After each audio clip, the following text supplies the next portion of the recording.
Sidang perdana pra-peradilan atau tersangka Peggy Setiawan digelar di Pengadilan Negeri Bandung dengan dipimpin oleh Hakim Tunggal Eman Sulaiman. Kuasa hukum Peggy memaparkan alasan pengajuan pra-peradilan kepada majelis hakim yang menekankan pentingnya menemukan kebenaran formil dan material dalam kasus ini serta pemohon Peggy dibebaskan. Sidang akan kembali dilanjutkan dengan agenda jawaban dan replik besok 2 Juli dimulai pada pukul 9 pagi.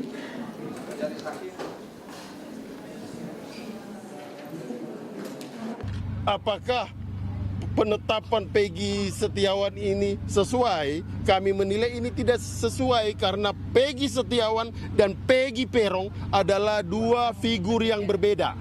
Kira-kira seperti itu kawan-kawan.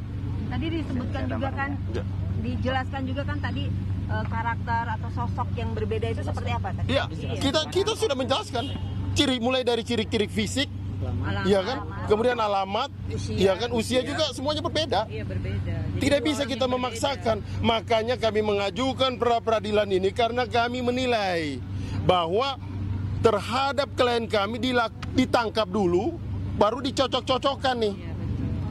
Dicari saksi, cari bukti. Ini penegakan hukum seperti ini kami lihat adalah sewenang-wenang. Karena yang kami butuhkan adalah penegakan hukum yang fairness, yang betul-betul menjunjung tinggi hukum sebagai panglima. Jangan sampai begini, kita sama semua di depan hukum, tapi kita tidak sama di depan penegak hukum. Jangan sampai itu terjadi. Rana alias Piying, salah satu saksi kunci pembunuhan Vina dan Eki, meminta bantuan hukum dan perlindungan kepada tim kuasa hukum tersangka Peggy Setiawan.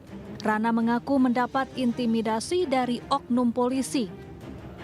Menurutnya, ia diminta mengoreksi waktu kejadian pembunuhan Vina dan Eki. Rana juga mengaku pernah didatangi 3 anggota polisi untuk menjalani pemeriksaan. Menurut kuasa hukum Peggy, Tony RM, kesaksian Rana bisa meringankan Peggy. Bagi kami, penasihat hukum Peggy Setiawan juga ini sangat penting ya, kesaksian para anak ini. Karena kami meyakini dari sekian saksi ya, dari sekian saksi yang tertuang dalam putusan pengadilan, menurut kami para anak ini ya, ini orang jujur ya. Tadi sudah dicoba berkali-kali ya, tetap kan, memang Bapak mengatakan seperti ini kan, dan jujur. Nah, berarti itu kami melihat bahwa di situ ya terjadi perkelahian ya, kepentingan bagi kami ya, Bapak tidak pernah melihat foto Peggy Setiawan ya, tidak pernah melihat foto Peggy Setiawan ya. Rana alias Piying pernah bersaksi dalam persidangan di Pengadilan Negeri Cirebon 2017 silam. Namun kesaksiannya tidak masuk dalam pertimbangan hakim. Rana disebut-sebut mengetahui perkelahian antara Vina dan Eki dengan 2 pengendara sepeda motor, bahkan Rana sempat melerai perkelahian. Dari Cirebon, Jawa Barat, Miftahudin, iNews melaporkan.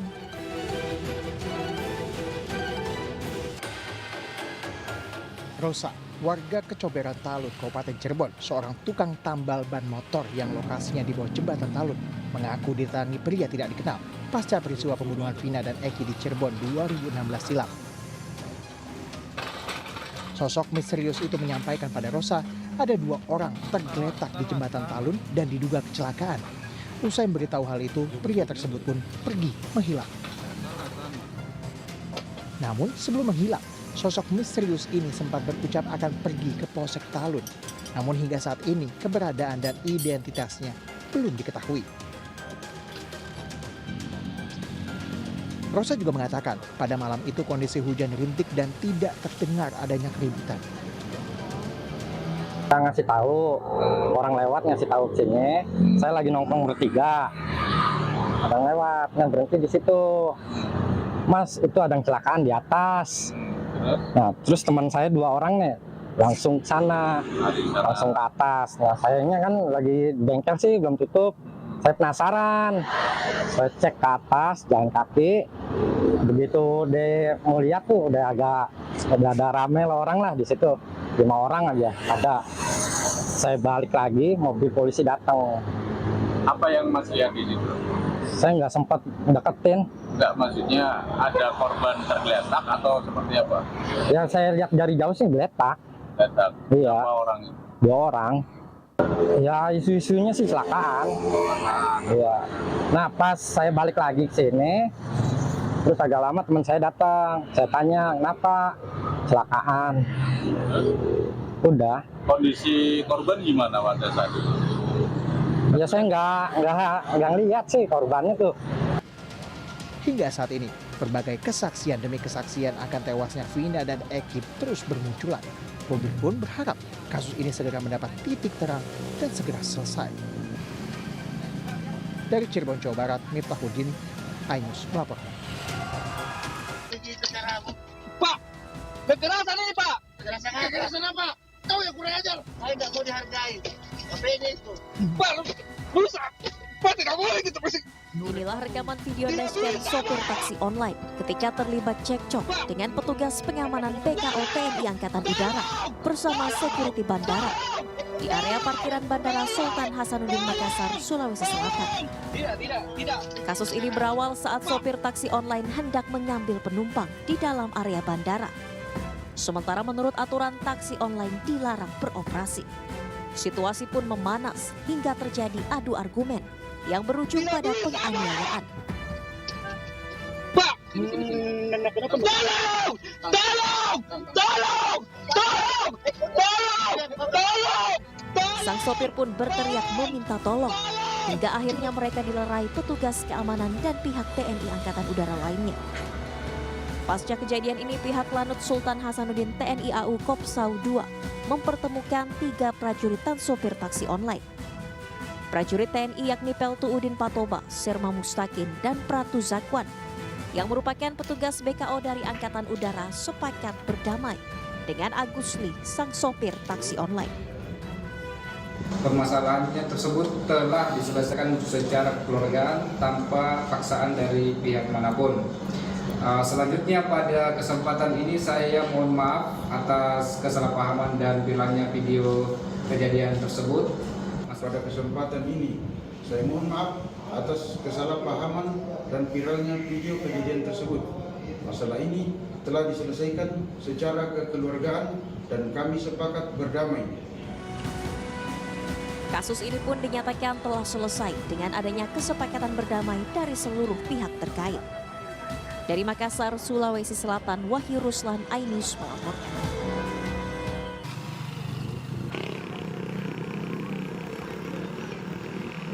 Warga digegerkan dengan temuan jasad korban mutilasi di pinggir jalan Desa Sancang, Kecamatan Cibalong, Kabupaten Garut, Jawa Barat pada Minggu siang.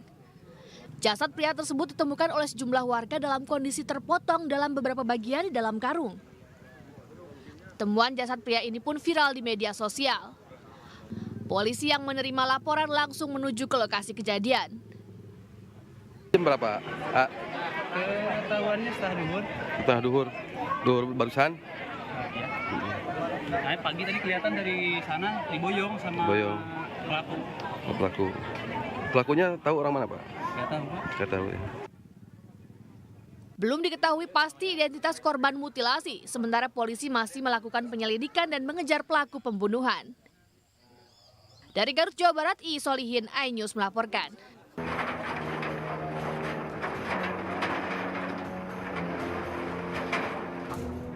Pasca kebakaran yang menghanguskan rumah wartawan dan mengakibatkan 4 orang meninggal dunia, Kapolda Sumatera Utara Irjen Pol Agung Setia kunjungi rumah duka. Kabid Humas Polda Sumut mengungkapkan kehadiran Kapolda merupakan bentuk perhatian Polri kepada keluarga korban. Ia juga berpesan agar masyarakat tidak mudah terprovokasi dengan isu-isu yang berkembang, serta mempercayakan kasus ini kepada polisi.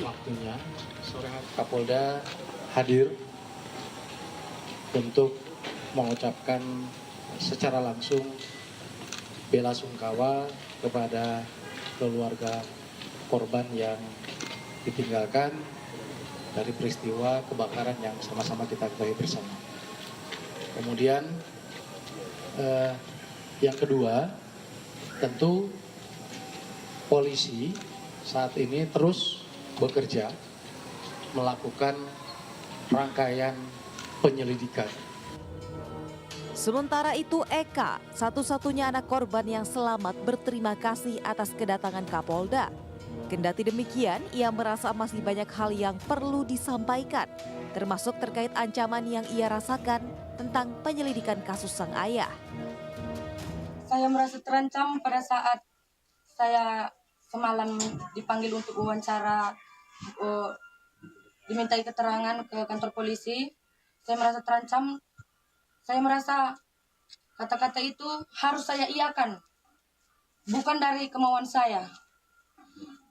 Harapan kita bagaimana Kak supaya Kapolda membantu untuk mengungkap perkara ini? Iya, agar Bapak Kapolda memberi waktunya sedikit lagi untuk dapat mendengarkan keluh kesah saya. Saya mohon kepada Bapak Kapolda membantu kami, Bapak Kapolda, agar diusut tuntas sampai ke akar-akarnya. Saat ini tim Lab 4 Polda Sumatera Utara dan tim Inafis Polres Tanah Karo sudah menggelar olah TKP dan memeriksa sejumlah saksi terkait kasus terbakarnya rumah sekaligus toko kelontong di Jalan Ngumban Surbakti, Kabanjahe, Kabupaten Karo, Kamis dini hari.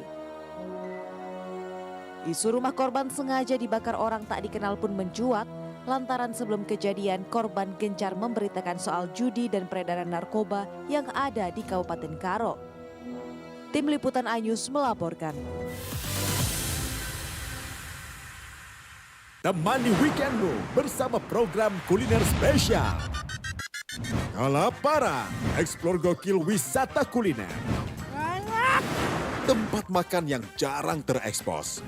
Food Diary, mengupas sejarah kuliner, hidangan viral dari Nusantara sampai mancanegara. Mantep banget, mantep banget. Saksikan Kuliner Spesial Weekend, Sabtu dan Minggu pukul 10 pagi di iNews. Today's officials are from Germany, led by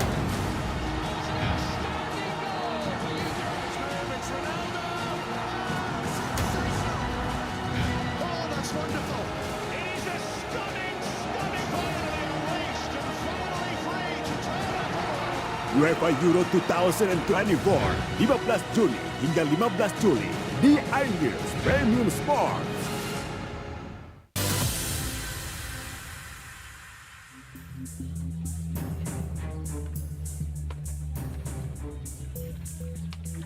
Tujuh personel Samapta Polda Sumbar telah ditetapkan melanggar kode etik terkait dengan kasus dugaan penganiayaan terhadap 18 orang anak dalam aksi tawuran pada 9 Juni 2024 lalu. Buntut dari peristiwa tawuran yang sama ini jugalah yang kemudian menewaskan salah satu anak bernama Afif. Kapolda Sumbar menegaskan bahwa terdapat dua kasus yang berbeda dalam peristiwa ini. Menurut polisi, meski telah ada sanksi etik bagi para anggota polisi, namun kasus kematian Afif Maulana tidak berkaitan dengan sanksi itu. Personel polisi terkena masalah etik karena melakukan sejumlah langkah yang bertentangan dengan aturan saat melakukan pemeriksaan pada pelaku tawuran. Sementara, versi kepolisian, Afif diduga melompat dari jembatan Sungai Batang Kuranji saat mengamankan 18 anak korban terduga pelaku tawuran. Sehingga kematian Afif hingga saat ini masih terus dalam penyelidikan. Jangan mengaitkan 17 anggota kami yang kami tetapkan yang diduga sebagai pelanggar kode etik atau pelanggar disiplin ini adalah peristiwa yang terjadi korelasinya dengan saudara Afif Maulana. Tetapi yakini bahwa itu yang terjadi di Polsekta Kuranji. Dalam penyelidikan terjadi peristiwa yang di luar dari seharusnya. Itu pun masih banyak politisir-politisir berita yang sifatnya hiperbola. Sehingga meski membuka semua kemungkinan, Kapolda mengatakan untuk membuktikan keterlibatan aparat dalam kematian Afif masih diperlukan bukti-bukti baru. Dari Padang, Sumatera Barat, Budi Sunandar, iNews melapor.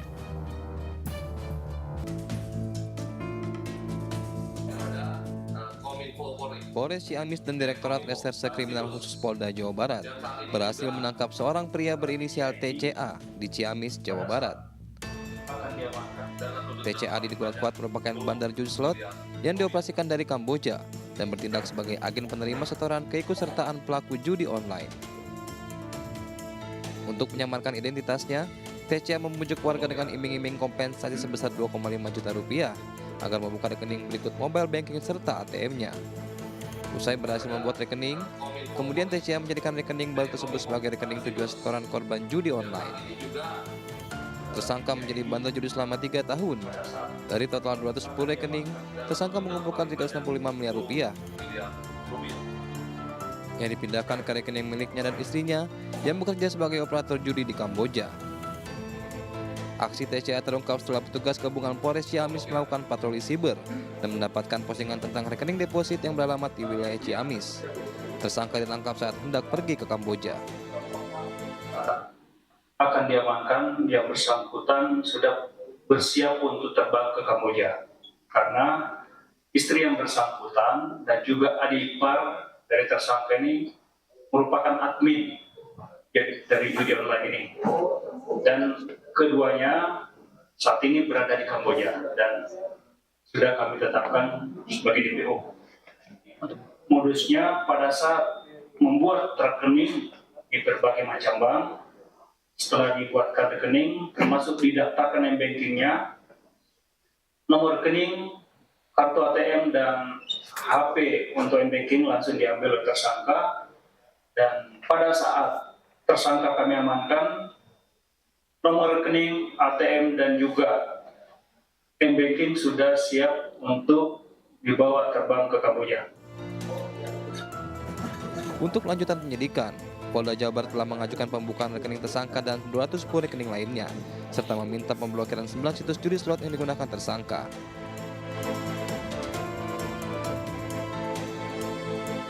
No comment kalau itu. Itulah jawaban dari Menteri Komunikasi dan Informatika Budi Ari saat diminta tanggapan terkait petisi yang digagas oleh SafeNet yang meminta dirinya mundur sebagai Menkominfo. Desakan Budi Ari mundur dari jabatannya setelah adanya kasus peretasan server Pusat Data Nasional atau PDN. Petisi ini pun telah ditandatangani oleh lebih dari 15.000 orang. Namun demikian, Budi menolak berkomentar soal ini karena dia mengklaim belum ada data yang bocor. Sudah ada juga petisi yang meminta Bapak mundur. Tanggapannya seperti apa? No comment kalau itu. Itu haknya masyarakat untuk bersuara. Ya, yang pasti tadi hasil rapat dengan Komisi 1 kita tidak ada indikasi dan belum ada bukti terjadinya kebocoran data. Selain desakan agar Budi Ari mundur dari jabatannya sebagai Menteri Komunikasi dan Informasi, ada juga yang membuat petisi agar Menteri Budi tetap bertahan dan memberantas judi online di Indonesia. Tim Liputan iNews melaporkan. Presiden Joko Widodo menjenguk Menteri Pertahanan yang juga Presiden terpilih Prabowo Subianto. Presiden Jokowi menjenguk langsung Prabowo yang baru saja menjalani operasi di RSPPN Sudirman, Jakarta Selatan. Momen ini diunggah di akun media sosial milik Presiden terpilih itu. Terlihat Prabowo didampingi putranya Didit Hendra Prasetyo saat menerima kunjungan Presiden Jokowi. Prabowo mengaku memilih operasi memulihkan cedera kaki kirinya. Cedera itu terjadi akibat 2 kali kecelakaan terjun payung saat masih aktif bertugas sebagai anggota TNI.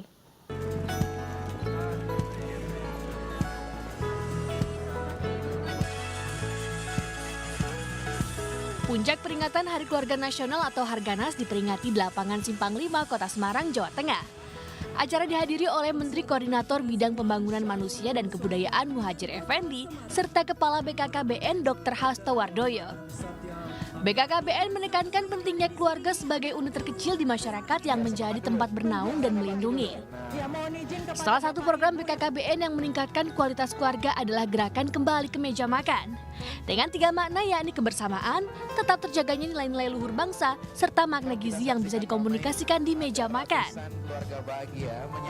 Di saat makan, sebetulnya bisa juga di dalam kendaraan, tapi di meja makan ini lebih asik karena dia lebih ada rasa kebersamaan. Kemudian yang kedua, kita punya kepentingan untuk mentransformasikan nilai-nilai luhur melalui keluarga.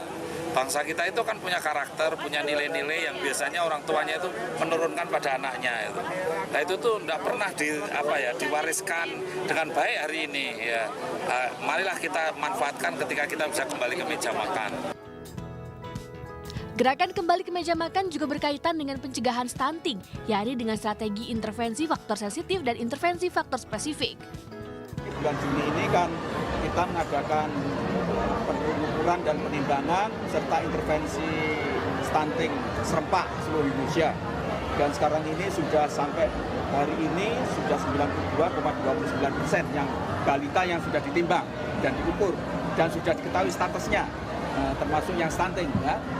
Tinggal besok juga kita harap mendekati 100% lah. Dan itulah yang nanti kita jadikan patokan di samping SKI juga hasil sensus ini. Untuk mendeteksi dini stunting pada anak, pemerintah telah menyeragamkan alat antropometri di seluruh posyandu di Indonesia. Dari Semarang, Jawa Tengah, Doni Mahendra, iNews melaporkan.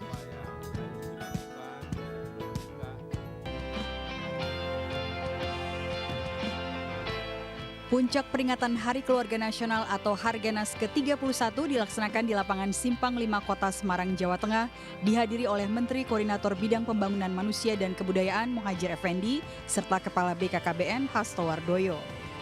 Pemkot Semarang mendapatkan penghargaan sebagai daerah terinovasi dalam pembangunan keluarga 2024 dalam program pembangunan keluarga, kependudukan, dan keluarga berencana. Selain itu, Pemkot Semarang juga dinilai berhasil dalam percepatan penurunan stunting dan mewujudkan keluarga berkualitas menuju Indonesia Emas pada 2045. Penghargaan tersebut diserahkan langsung Menteri Koordinator Bidang Pembangunan Manusia dan Kebudayaan Muhadjir Effendi dan Kepala BKKBN Hasto Wardoyo kepada Wali Kota Semarang Heferita Gunaryanti Rahayu.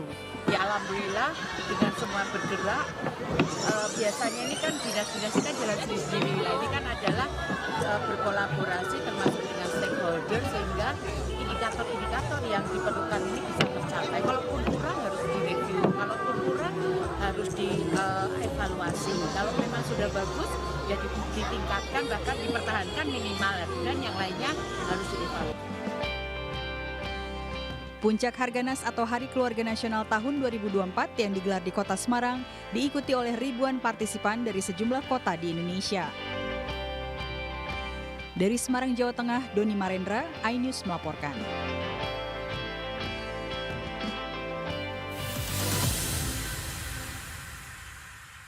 Update informasi terlengkap menuju prime time berkualitas bersama iNews. Selamat sore. Bekerja keras. iNews sore setiap hari. iNewsroom Senin sampai Jumat. iNews Prime Senin sampai Jumat.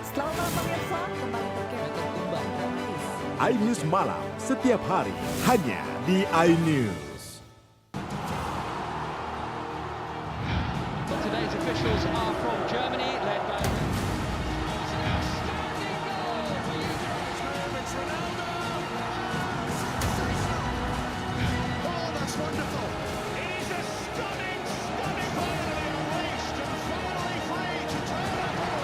UEFA Euro 2024, 15 Juni hingga 15 Juli di iNews Premium Sports.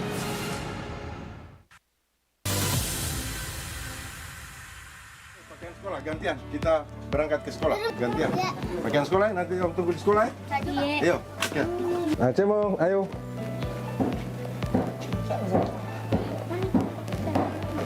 Kita ke sekolah dulu. Inilah Aibtu Mardianto, Putro Mudakir, yang juga seorang anggota Kepolisian Polres Buton yang berdinas di Polsek Lasa Limu sebagai Kanit Limas.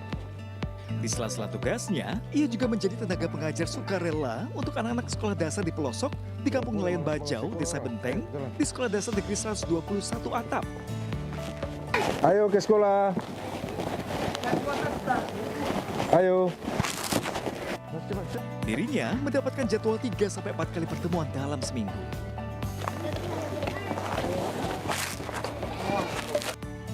Aibtu Mardianto terpanggil mengajar karena prihatin dengan kondisi pendidikan masyarakat di Kampung Nelayan Bajau, masih banyak warga yang buta huruf, khususnya anak-anak. Untuk pergi ke sekolah saja, anak-anak harus dijemput satu persatu karena kurangnya perhatian akan pentingnya pendidikan.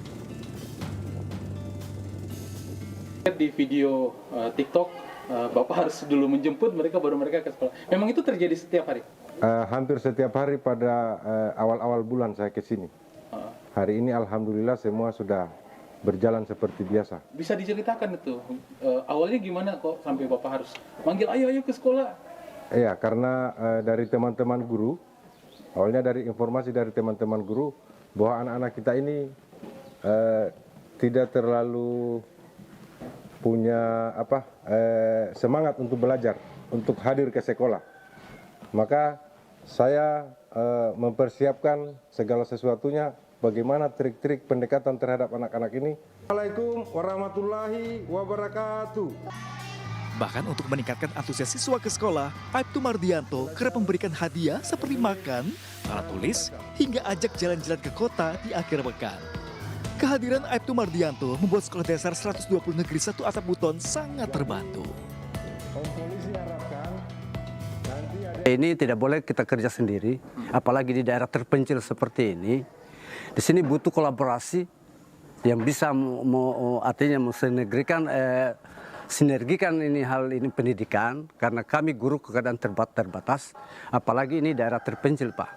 Jadi saya kemarin lapor ke Kapolsek, secara kebetulan Bapak ini yang punya peduli dengan ini, sehingga alhamdulillah pada hari ini beliau sekitar 1 tahun ini bersama kami. Dan saya memang dengan beliau itu ucapan terima kasih banyak.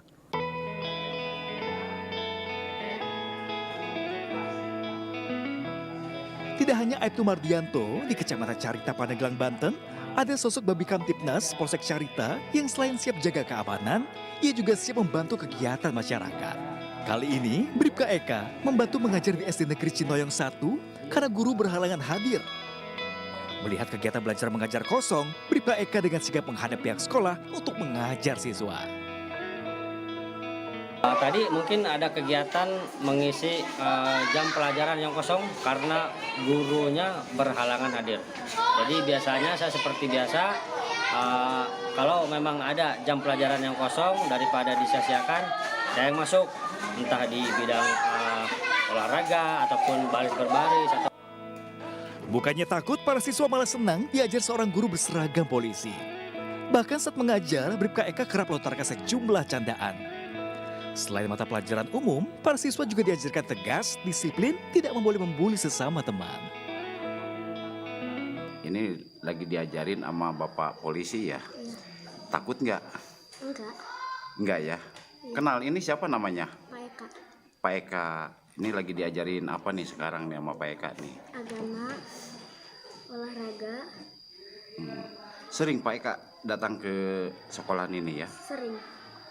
Jadi udah nggak asing ya dengan Pak Eka ya? Enggak. Tenang nggak sih diajarin sama Pak Eka? Senang. Selain mengajar di sekolah, Bribka Eka juga dikenal sebagai Babi Kamtipnas yang aktif membantu dan menjaga keamanan desa selama 24 jam. Sosok Bribka Eka dan Aibtu Mardianto kini viral di desa mereka. Hal ini dilakukan agar orang lain bisa peka terhadap lingkungan sekitarnya dan bermanfaat untuk masyarakat. Dari Pandeglang, Banten dan Buton, Sulawesi Tenggara, Tim Buton Ayus melaporkan.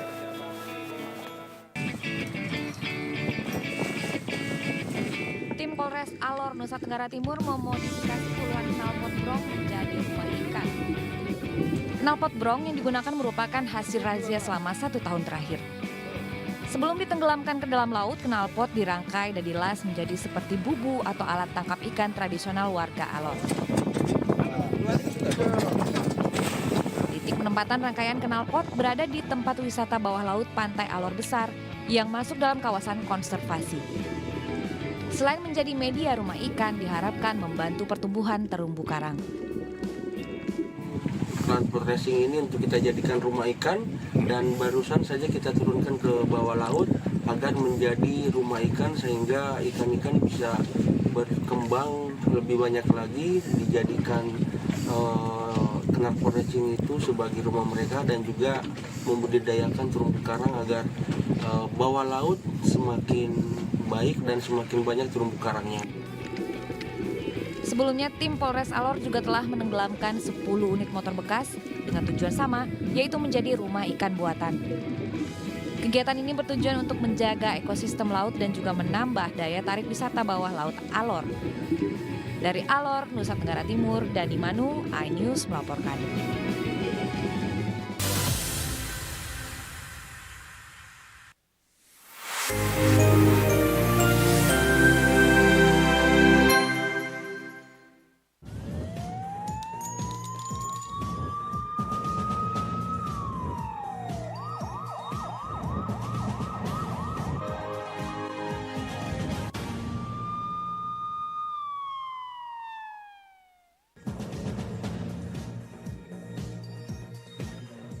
Polisi ungkap motif pembunuhan pegawai koperasi.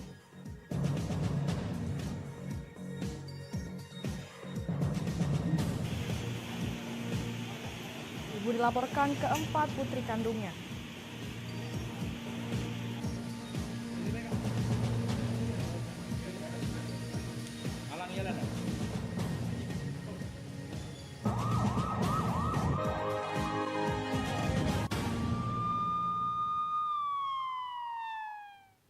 Selamat pagi, apa kabar pemirsa? Senang sekali saya dapat menemani Anda untuk menyampaikan berita kriminal dan peristiwa yang terjadi di Sumatera Selatan dan sekitarnya dalam program Borgol. Dua saja informasi utama tadi mengawali jumpa kita pada pagi hari ini. Beragam informasi kriminal lainnya telah kami siapkan untuk Anda bersama saya Lovina Mulia, inilah Borgol selengkapnya.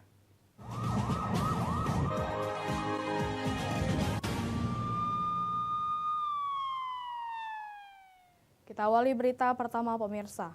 Dua tersangka pembunuhan pegawai koperasi di Palembang yang jasadnya dicor semen di belakang toko dijerat pasal berlapis dan terancam hukuman mati.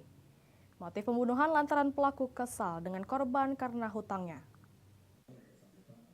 Setelah melalui pemeriksaan intensif, tim penyidik Unit Pidana Umum Polrestabes Palembang menjerat Pongki dan Antoni, tersangka pembunuhan pegawai koperasi yang jasadnya dicor semen di belakang toko dengan pasal berlapis, yakni pasal 340 KUHP tentang pembunuhan berencana dan pasal 365 KUHP tentang pencurian disertai kekerasan dengan ancaman hukuman mati.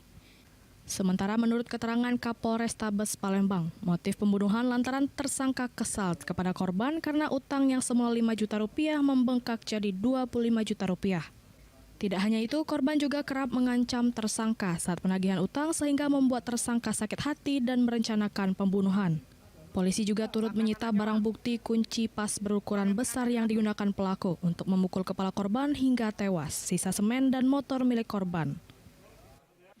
Permasalahan hutang piutang yang notabene korban saudara Anton ini pegawai daripada sebuah koperasi, kemudian memiliki seorang debitur saudara Antoni yang bertindak sebagai pihak yang berhutang kepada Koperasi Karya Rizky Mandiri sebesar 5 juta, kemudian singkat ceritanya hutang tersebut membengkak dengan bunga yang ada menjadi 24 juta. Dari Palembang, Muhammad David, iNews melaporkan.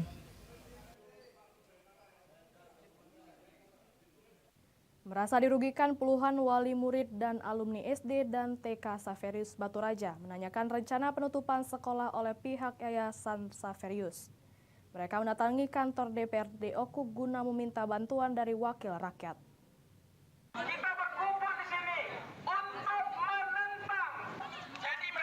Ditutupnya TK dan SD Xaverius Baturaja membuat orang tua siswa dan alumni melakukan aksi demonstrasi di gedung DPRD Oku guna meminta dukungan dari wakil rakyat. Belum diketahui penyebab sekolah dasar yang sudah berdiri selama 76 tahun tersebut akan ditutup sepihak oleh yayasan.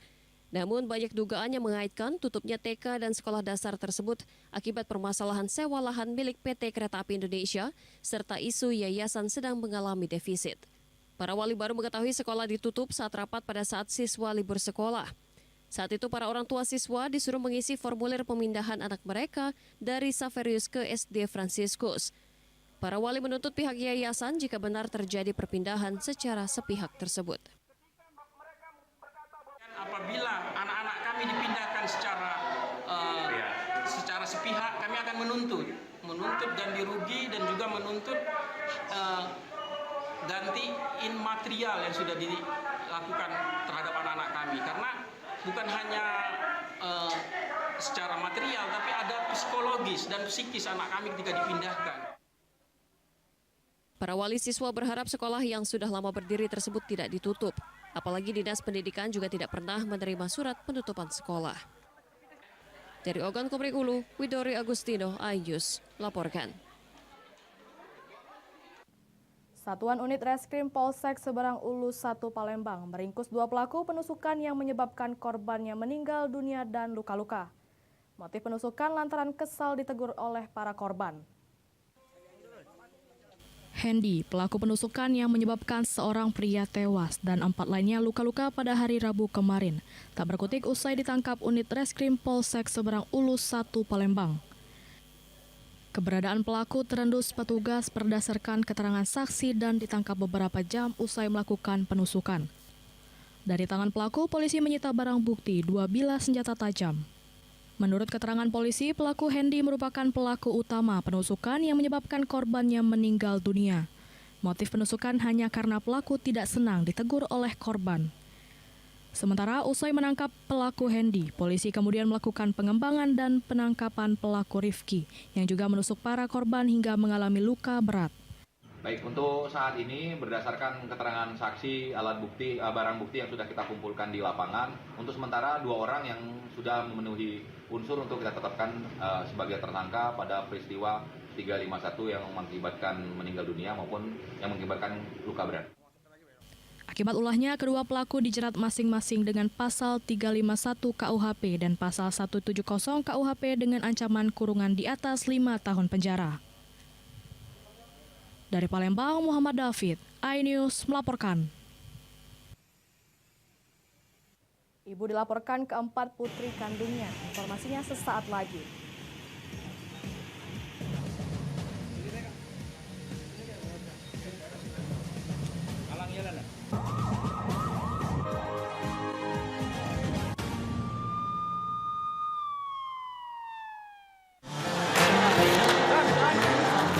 Jawab kepada 260 juta penduduk Indonesia.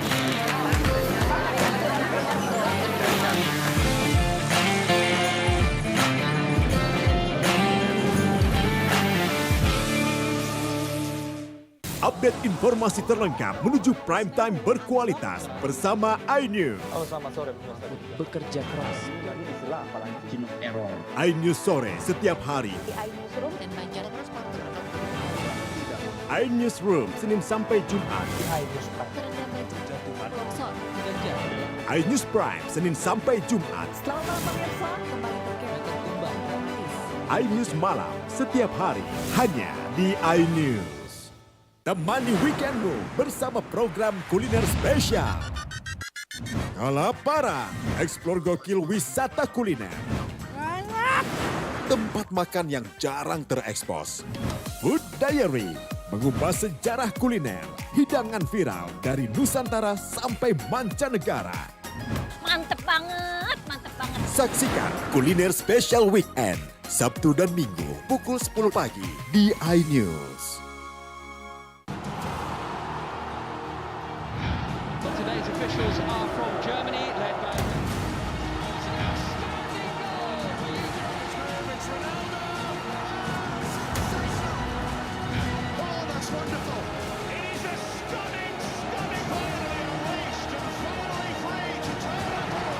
UEFA Euro 2024, 15 Juni hingga 15 Juli di iNews Premium Sports.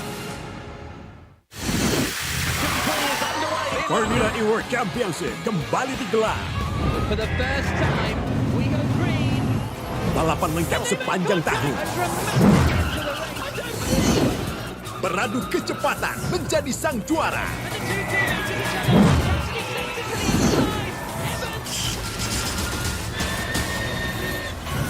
Formula E World Championship 2024 hanya di iNews. Jawab kepada 260 juta penduduk Indonesia.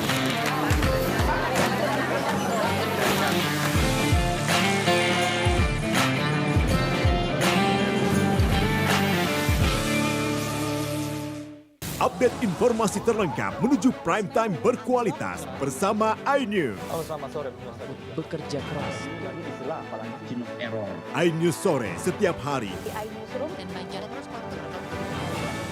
iNewsroom Senin sampai Jumat. iNews Prime Senin sampai Jumat. iNews malam setiap hari hanya di iNews. Temani weekendmu bersama program kuliner spesial. Kalaparan, eksplor gokil wisata kuliner. tempat makan yang jarang terekspos. Food Diary mengupas sejarah kuliner, hidangan viral dari Nusantara sampai mancanegara. Mantep banget, mantep banget. Saksikan Kuliner Special Weekend, Sabtu dan Minggu pukul 10 pagi di iNews. Today's officials are from Germany, led by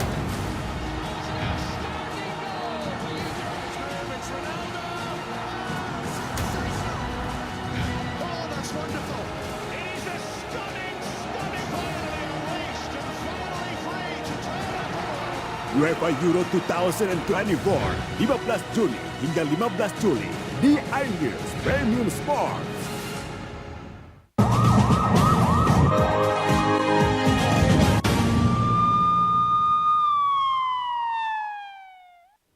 Anda masih bersama kami di Berita Kriminal Borgol. Diduga hanya karena berebut harta warisan, seorang ibu berusia 78 tahun di Palembang dilaporkan 4 anak perempuan kandungnya ke polisi atas kasus dugaan pemalsuan dokumen. Kanu, seorang ibu yang sudah berusia 78 tahun ini dengan kursi roda menjalani pemeriksaan di unit 1 Subdit 2 Ditreskrimum Polda Sumsel sebagai terlapor. Ia diperiksa penyidik usai dilaporkan oleh 4 anak perempuan kandungnya ke Polda Sumsel terkait kasus dugaan tindak pidana membuat dan mempergunakan surat palsu atau menyuruh menempatkan keterangan palsu ke dalam akta otentik. Menurut kuasa bantuan hukumnya, terlapor dituduh oleh 4 anak perempuan kandungnya telah menggelapkan warisan dan menjual tanah tanpa persetujuan. Diduga keempat anak perempuannya itu melaporkan ibu kandungnya karena terlapor tidak kunjung membagikan harta warisan. Tidak hanya dilaporkan ke polisi, pelapor juga menggugat terlapor ke Pengadilan Agama Palembang. Tanah yang dijual itu di mana, Kak? Tanahnya lokasinya di daerah Banyuasin ya. Ini sampai dengan sekarang belum bisa membagikan warisan karena tanah itu berperkara. Secara pidana, secara perdata juga. Jadi belum bisa. Rasa kasih sayang ibunya ini kalau dibagikan masih akan menjadi menambah masalah. Dari Palembang, Guntur, iNews melaporkan. Ratusan orang mendatangi kantor Kejari Lubuk Linggau mendesak agar memeriksa mantan Kepala DPP KAD Musirawas tahun 2021 Zulkifli Idris. Selain itu, massa juga meminta kejaksaan untuk menindaklanjuti laporan dugaan korupsi yang dilaporkan masyarakat. Ratusan massa yang tergabung dari mahasiswa dan masyarakat geruduk kantor Kejaksaan Negeri Lubuk Linggau. Massa mendesak Kejari Lubuk Linggau yang baru untuk segera memanggil dan memproses secara hukum semua yang terlibat dan menikmati aliran dana dari dugaan hasil korupsi BUMD Kabupaten Musirawas. Proses persidangan putusan kasus BUMD PT Sampurna Kabupaten Musirawas sudah digelar pada Maret lalu dan ketiga terdakwa dalam kasus tersebut sudah divonis hakim dengan hukuman yang berbeda-beda dan kini ketiga terdakwa sudah menjalani hukumannya. Namun di persidangan pada saat itu mantan Kepala DPP KAD Zulkifli Idris dihadirkan majelis hakim sebagai saksi dan di persidangan berdasarkan pengakuan saksi, Zulkifli menyatakan jika Zulkifli ada menerima uang sebesar 200 juta. Sehingga massa mendesak Kejari Lubuk Linggau untuk memproses secara hukum Zulkifli Idris yang diduga sebagai pelaku gratifikasi. Massa juga mendesak semua pihak yang terlibat dalam kasus dugaan korupsi BUMD Musirawas milik PT Sampurna Persioda ditindaklanjuti. Massa menilai Kejari Lubuk Linggau tebang pilih dalam pengungkapan kasus BUMD milik PT Sampurna yang menyebabkan 3 orang sudah divonis bersalah oleh Pengadilan Tipikor Palembang. Nah, harapan kita kan diproses ya tentang nanti terbukti atau tidak ya silakan. Ini kan tidak ada proses. Nah, inilah apa yang menjadi pertanyaan kita, apakah Kejari takut dengan Ismun Yahya atau dengan yang lainnya. Makanya kita memberi dukungan bersama masyarakat aktivis yang ada di Kota Lubuk Linggau, Musirawas dan Musirawas Utara untuk bersama-sama membantu, memberi dukungan, melindungi atau membela Kejari supaya berani memberantas korupsi. Massa berharap apa yang disampaikan dalam aksi merupakan permasalahan yang dikeluhkan oleh masyarakat dan masyarakat sangat berharap Kejari Lubuk Linggau dapat menyelesaikannya hingga tuntas. Dari Lubuk Linggau, Sudirman, iNews melaporkan. Puluhan kendaraan odol khususnya bermuatan batu bara yang melintas di Ogan Komering Ulu dikandangkan Satuan Lalu Lintas Polres Oku. Puluhan kendaraan ini bahkan dikenakan denda maksimal.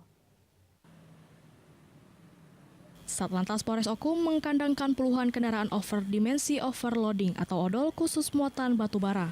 Rata-rata kendaraan muatan batubara tersebut melebihi kapasitas dan melanggar melewati jam yang ditentukan. Sejatinya kendaraan tersebut baru boleh melintas dari pukul 21 waktu Indonesia Barat hingga dini hari. Terhitung sejak Januari hingga Juni, Satlantas Oku menilang sebanyak kurang lebih 45 kendaraan. Satlantas Oku mengungkapkan selain menahan kendaraan, mereka juga menahan surat-surat yang tidak sesuai dan habis masa berlakunya. Namun walau penindakan rutin dilakukan, nyatanya di lapangan masih ada saja kendaraan yang membandel melintas dan bermuatan odol. Lantas Oku menegaskan akan mengantisipasi, melakukan patroli keliling dan menghimbau pemilik ekspedisi untuk tidak melakukan pelanggaran kesepakatan jam melintas. Kendaraan yang melebihi kapasitas muatan, kita lakukan penegakan hukum dengan tilang, dan juga untuk penegakan hukum dengan tilang kita berlakukan denda maksimal untuk memberi efek kepada pemilik ekspedisi dan pengemudi agar tidak melakukan muatan overdimensi overload. Dari Ogan Komering Ulu, Widori Agustino, iNews melaporkan. Dirut PT Gapsari ditetapkan tersangka. Informasinya setelah pariwara berikut.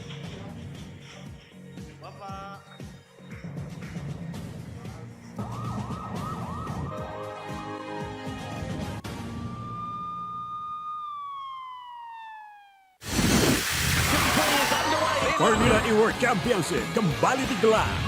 For the first time, we go green. Balapan lengkap sepanjang tahun. Beradu kecepatan menjadi sang juara.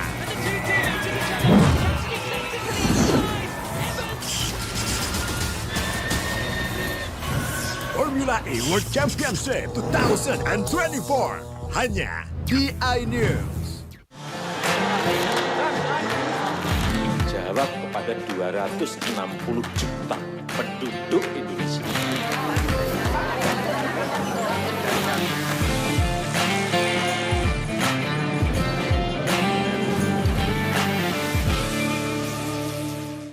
Update informasi terlengkap menuju prime time berkualitas bersama iNews. Halo, selamat sore. Bekerja keras. Jadi istilah apalagi human error. iNews sore setiap hari. Di iNewsroom dan Banjar Transporter. iNewsroom Senin sampai Jumat. iNews Prime Senin sampai Jumat. Selamat malam pemirsa, kembali berkembang. iNews malam setiap hari hanya di iNews. Temani weekendmu bersama program kuliner spesial. Kalaparan, eksplor gokil wisata kuliner. Tempat makan yang jarang terekspos. Food Diary, mengupas sejarah kuliner, hidangan viral dari Nusantara sampai mancanegara. Mantep banget, mantep banget. Saksikan kuliner spesial weekend, Sabtu dan Minggu pukul 10 pagi di iNews. Today's officials are from Germany, led by...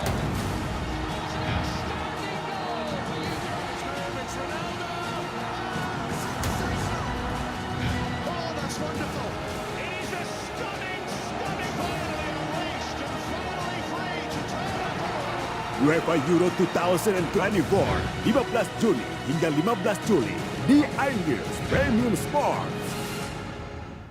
Update informasi terlengkap menuju prime time berkualitas bersama iNews. Halo, selamat sore. Bekerja keras. Jadi istilah apalagi human error. iNews sore setiap hari. Di iNewsroom dan Banjar Transporter. iNewsroom Senin sampai Jumat. iNews Prime Senin sampai Jumat. Selamat malam pemirsa, kembali berkembang. iNews malam setiap hari hanya di iNews. Temani weekendmu bersama program kuliner spesial. Kalaparan, eksplor gokil wisata kuliner. Tempat makan yang jarang terekspos.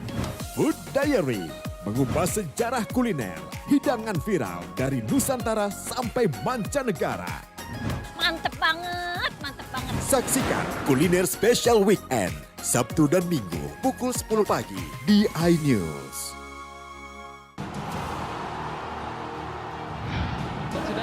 officials are from Germany, led by...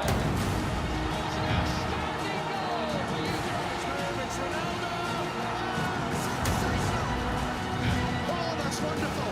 It is a stunning finally reached and finally free to turn up. UEFA Euro 2024, 15 Juni hingga 15 Juli di iNews Premium Sport.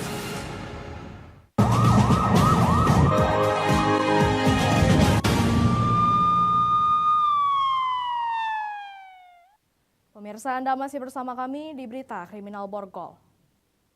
Kejaksaan Negeri Palembang menetapkan 1 tersangka baru terkait dugaan korupsi pembangunan MES 7 lantai atau GUESOS Universitas Islam Negeri Raden Fatah.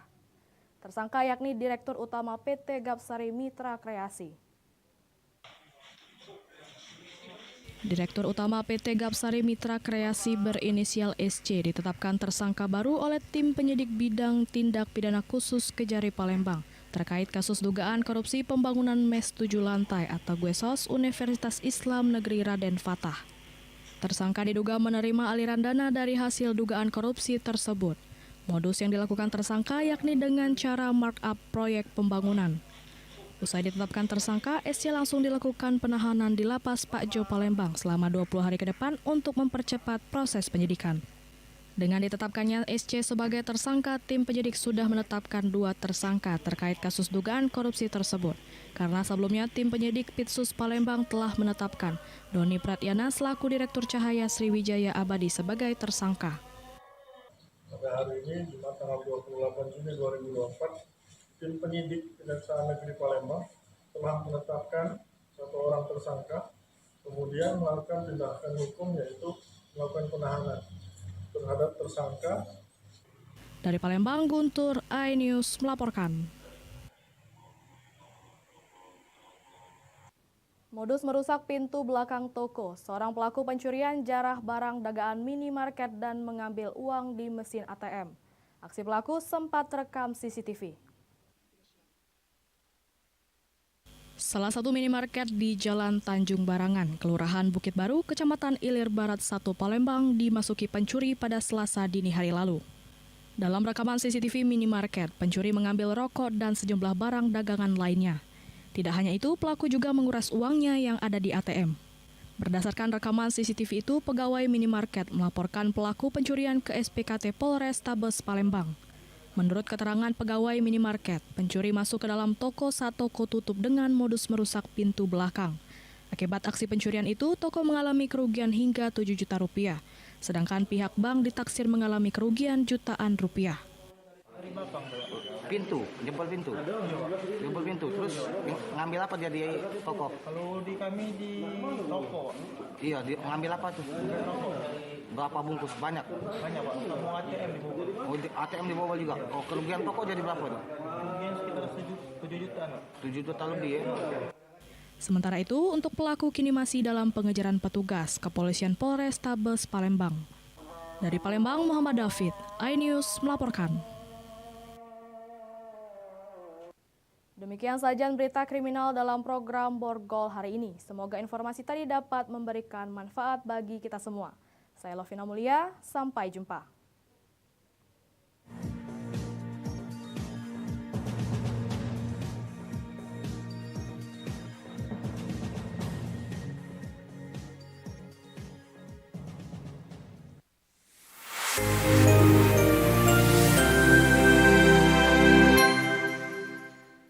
Update informasi terlengkap menuju prime time